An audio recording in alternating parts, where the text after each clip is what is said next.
कृतीची माफी मागितली, परंतु एकंदरीत तुमचा स्वभाव पाहता तुम्ही कधीही भारतीय सैन्यांची किंवा भारतीय प्रेमांची माफी मागणार नाही.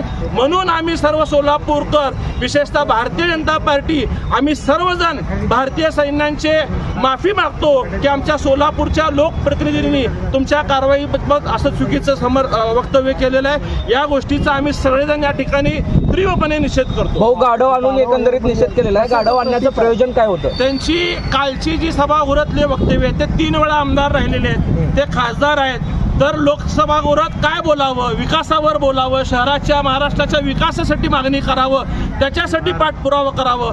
वर्षभरात एकही काम किती निधी आणला हे कधी त्यांनी सांगितलं नाही. एखादा आमदार, एखादा लोकप्रतिनिधी ज्यावेळेस विधानसभेत बोलतो, दुसऱ्या तिसऱ्या दिवशी तीच गोष्ट लोकसभेत मांडायचं. 5-10 वर्ष जी स्वतःला करता आलं नाही, त्या सगळ्या कृतीचा फक्त स्टंट करायचं.